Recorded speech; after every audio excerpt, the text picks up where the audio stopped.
Hello everyone, my name is Avinash Kumar Yadav and I welcome all of you to the official YouTube channel of Law Prep Tutorials. आज के इस video में हम बात करने वाले हैं regarding the recent Bar Council of India's circular which is seeking to regulate the conduct and behavior of advocates and law interns.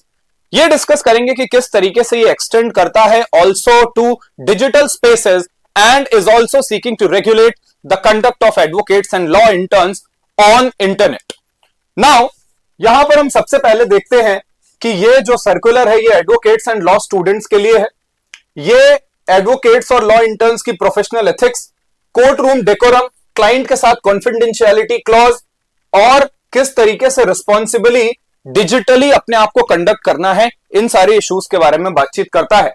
इसका ऑब्जेक्टिव है कि लीगल प्रोफेशन को हम एक कॉमर्शियल प्रमोशन का जरिया नहीं बनने दें। ये प्राइमरी पर्पस है इस लॉ का अगर हम देखें तो। अब बार काउंसिल ऑफ इंडिया के सर्कुलर के बारे में समझने से पहले ये अंडरस्टैंडिंग डेवलप करना बहुत जरूरी है as to bar council of India है क्या। तो bar council of India which is also known as BCI एक स्टैट्यूटरी बॉडी है जो कि एक लॉ के through, so statutory bodies are form through some statute या फिर सम पीस ऑफ लॉ, और वो लॉ इस केस में क्या है, सेक्शन 4 ऑफ एडवोकेट्स एक्ट क्या करता है, प्रोवाइड करता है कि बार काउंसिल ऑफ इंडिया जैसी एक बॉडी होनी चाहिए। ये रेगुलेट करता है और रिप्रेजेंट करता है लीगल प्रोफेशन को, और ये डिस्क्राइब करता है कि कौन से स्टैंडर्ड ऑफ प्रोफेशनल कंडक्ट या एटिक्वेट्स एडवोकेट्स को प्रिस्क्राइब करने हैं। तो एक तरीके से ये यहां पर इन सारी चीजों के बारे में बात करता है। ये सारे के सारे स्टेट बार काउंसिल्स को सुपरवाइज करता है और इंडिया में लीगल एजुकेशन को भी क्या करता है, सुपरवाइज करता है। So this is a statutory body which has been entrusted with these many functions. अब statutory powers क्या क्या हैं जो कि बार काउंसिल ऑफ इंडिया को दिए गए हैं।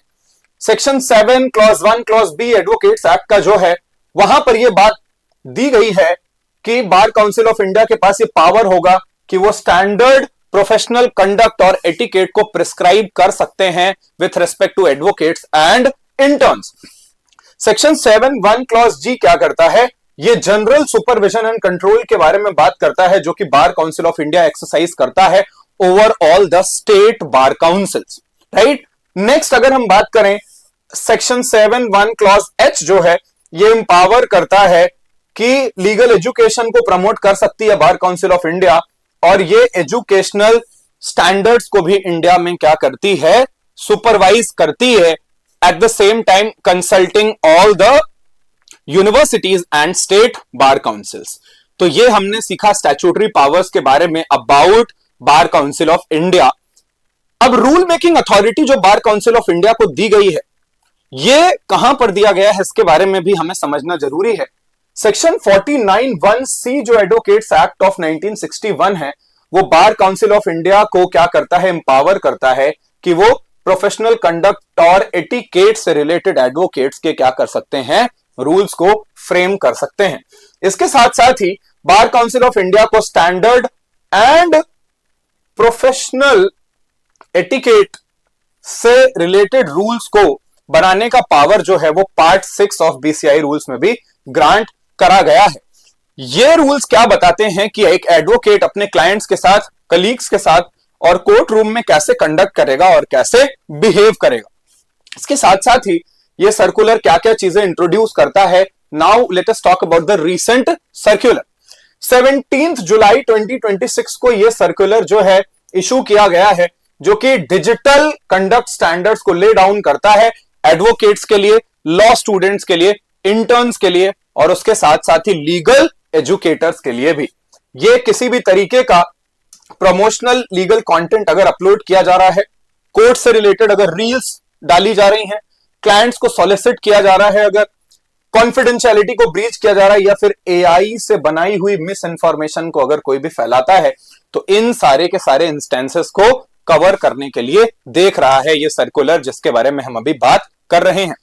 ये स्टैब्लिश्ड लॉ जो इस मैटर पर है उसको रिप्लेस करना इसका पर्पस नहीं है, और ये सिर्फ और सिर्फ सोशल मीडिया के टाइम पे जो एडिशनल रिक्वायरमेंट्स हैं उनको क्या कर रहा है, यहां पर ऐड कर रहा है। अब अगर हम इसको रूल 36 जो है एडवर्टाइजिंग और सॉलिसिटेशन के बारे में, उससे अगर मान लो लिंक करके देखते हैं या फिर समझने की कोशिश करते हैं, तो रूल 36 जो बीसीआई का है वो ऑलरेडी प्रोहिबिट करता है कि एडवोकेट्स किसी तरीके का वर्क सॉलिसिट नहीं कर सकते हैं या एडवर्टाइज नहीं कर सकते अपने आप को, ईदर डायरेक्टली या फिर इनडायरेक्टली,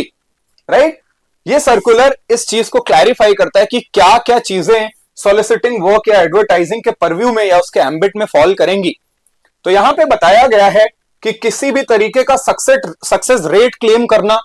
ठीक है, अपने क्लाइंट के टेस्टिमोनियल्स, वीडियोस या फिर पिक्चर्स, राइट, उसको अपलोड करना, इन्फ्लुएंसर्स के साथ कोलैब करना, क्लिक बेट्स बनाना,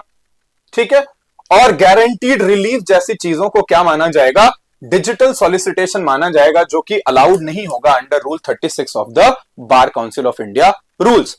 इसलिए सोशल मीडिया को इनडायरेक्टली भी किसी ऐसी चीज का जरिया नहीं बनाया जा सकता जो यहां पर रूल 36 के अंदर क्या है, प्रोहिबिटेड है। अब यहां पर एक स्पेसिफिक सेक्शन है which has been dedicated to court room conduct,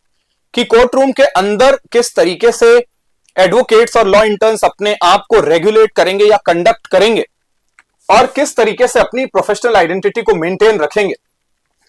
ये किसी भी तरीके के कोर्ट रूम को, कॉरिडोर को, रोप को, बैंड को, कॉज लिस्ट या चेंबर फाइल्स को किसी भी तरीके का प्रॉप बनाने की अनुमति नहीं देता है। आप क्या कर रहे हैं, इन सारी चीजों का इस्तेमाल करके आप कोई पोस्ट कर रहे हैं in form of a photo या फिर आप रील या फिर वीडियो, जहां पर आप इन सब चीजों का इस्तेमाल कर रहे हैं ये बात रिप्रेजेंट करने के लिए आई एम एन एडवोकेट और I am a law intern, so this will not be allowed. ये क्या करता है, ये बोल रहा है कि एडवोकेट्स की ड्यूटी है कि वो कोर्ट के डेकोरम को मेंटेन करें और लीगल प्रोफेशन की डिग्निटी को क्या करें, इंटैक्ट रखें, और किसी भी तरीके का ऐसा एक्ट जो इसके वायलेशन में होगा उसको अलाउ नहीं किया जाएगा। एक एडवोकेट की position officer of the court की होती है और वो किसी भी तरीके के ऐसे प्रॉप का इस्तेमाल नहीं कर सकते कॉमर्शियल एक्सप्लॉयटेशन करने के लिए जिससे वो क्लाइंट्स को क्या कर सकें, सॉलिसिट कर सकें, राइट। अब यहां पर जो कोर्ट रूम प्रोसीडिंग्स होती हैं उनकी रिकॉर्डिंग या फिर उनका रीयूज या उसको शेयर करना, इन सारी चीजों के बारे में भी एड्रेस करता है। सबसे पहले तो कोर्ट की डिग्निटी को प्रोटेक्ट करने के लिए ऐसा कदम उठाया गया है, ये किसी भी तरीके की अनऑथराइज्ड रिकॉर्डिंग जो कि फिजिकल, वर्चुअल या हाइब्रिड कोर्ट प्रोसीडिंग्स की है, और उसके साथ साथ ही किसी भी तरीके की सेंसेशनल एडिटिंग जिसकी वजह से वो मे बी कंट्रोवर्शियल हो सकता है या जिसकी वजह से किसी भी तरीके का आपने उसमें एक्स्ट्रा एलिमेंट ऐड कर दिया to make it look more viral और मोर पॉपुलर, राइट, और to just increase its reach, इसको अलाउ नहीं किया जाएगा। सुप्रीम कोर्ट की लाइव स्ट्रीमिंग फ्रेमवर्क किसी भी तरीके के रिप्रोडक्शन, मॉडिफिकेशन या कॉमर्शियल यूज जो कोर्ट की फुटेज की होती है उसकी अनुमति नहीं देता है अंटिल अनलेस कोर्ट से एक प्रायर परमिशन ऑब्टेन करी गई हो उस केस में। लास्टली अनऑथराइज्ड यूज जो है वो कॉपीराइट एक्ट, आईटी एक्ट और कॉन्टेम्प्ट ऑफ कोर्ट्स एक्ट को भी क्या कर सकता है, अट्रैक्ट कर सकता है। सो एक पर्सन जो अगर कोर्ट की प्रोसीडिंग्स को अनऑथराइज्ड मैनर में रिकॉर्ड करता है, रीयूज करता है या फिर किसी भी तरीके से सेंसेशनलाइज करके उसको अगर रिप्रोड्यूस करता है तो उस केस में उनको क्या किया जा सकता है, इन सारे लॉज के अंदर उनको अकाउंटेबल होल्ड किया जा सकता है।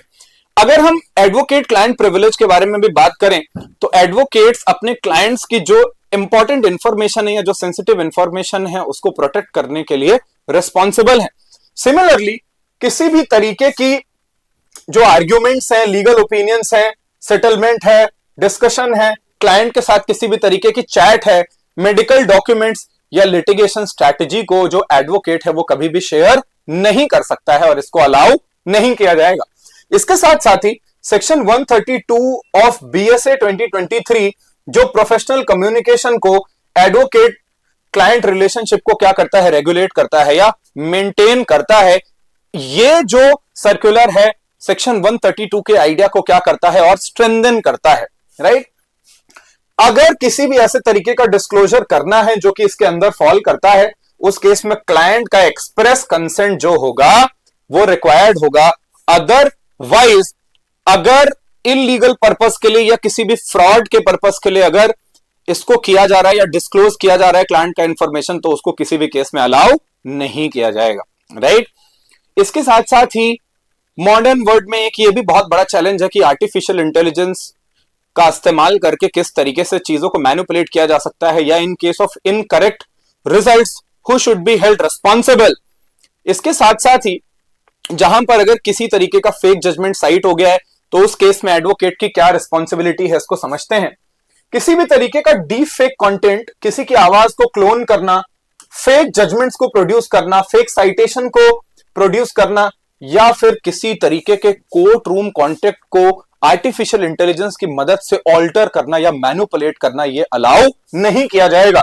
एडवोकेट को सारे केसेस को साइट करने से पहले उनको क्या करना पड़ेगा, वेरीफाई करना पड़ेगा, और अगर वो आर्टिफिशियल इंटेलिजेंस का इस्तेमाल कर रहे हैं तो उनको यह बात डिस्क्लोज करना जरूरी है। इसके साथ साथ ही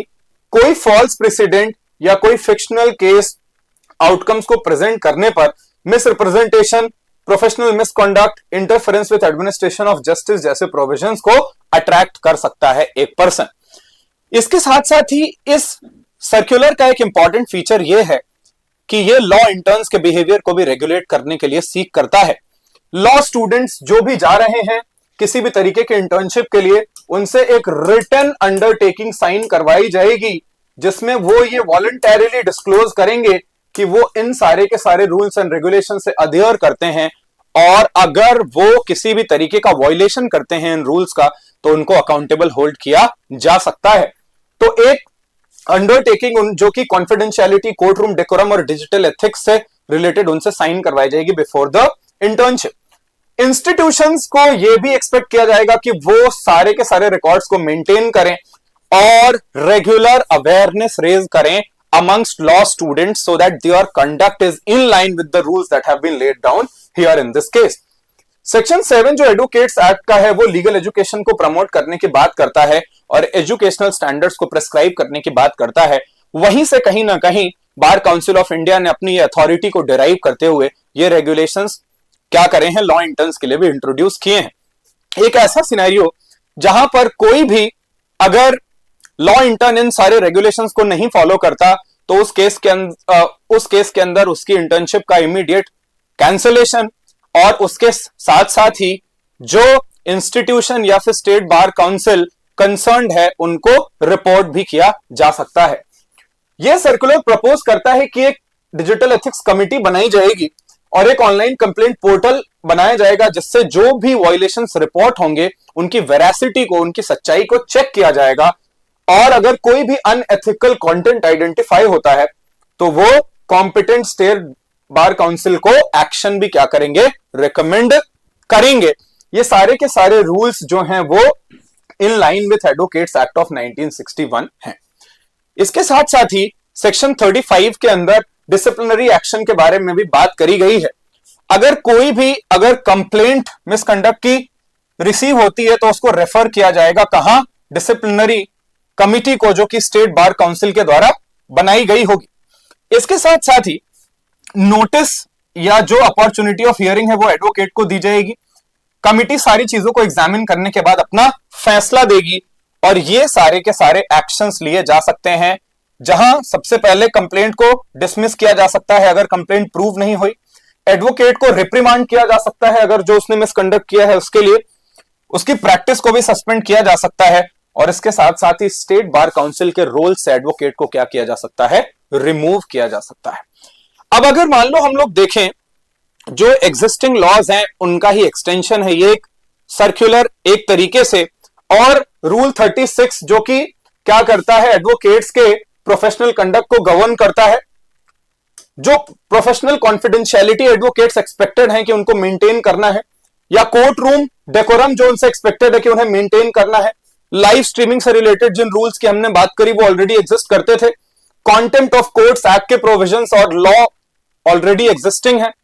और डिसिप्लिनरी ज्यूरिसडिक्शन जो है स्टेट बार काउंसिल का वो भी ऑलरेडी एग्जिस्टिंग था। So this basically means that advocates and law interns are not only expected to regulate their conduct only inside the courtroom, but it extends much more beyond than that, and any kind of digital violation of the main idea that has been enshrined under Advocates Act will also lead to consequences. यहां ये हमें message समझना पड़ेगा। So ultimately, before any advocate or law intern posts anything, specifically if it is related to their profession, they will have to make sure that it is not in violation of any of the rules that have been prescribed in the BCI circular. इसीलिए अभी बहुत ज्यादा important हो जाता है कि आप कुछ पोस्ट करें, इससे पहले आप उसको वेरीफाई करें कि वो इन लाइन है इस सर्कुलर के साथ या फिर नहीं. Finally one question for all of you. Bar council of India के न्यू कंडक्ट रूल्स जो हैं, वहां पर एक एडवोकेट के कंडक्ट में क्या अलाउड होगा और क्या नहीं होगा, वहां पर कहां लाइन हमें ड्रॉ करनी चाहिए, और क्या जो प्रोफेशनल एथिक्स हैं वो क्या रेगुलेट कर सकते हैं कि एक एडवोकेट या इंटर्न किस तरीके से बिहेव करता है या प्रमोट करता है अपने आप को ऑनलाइन स्पेस में. Please let me know your opinion on this circular and I will see you guys in the next video. Thank you so much.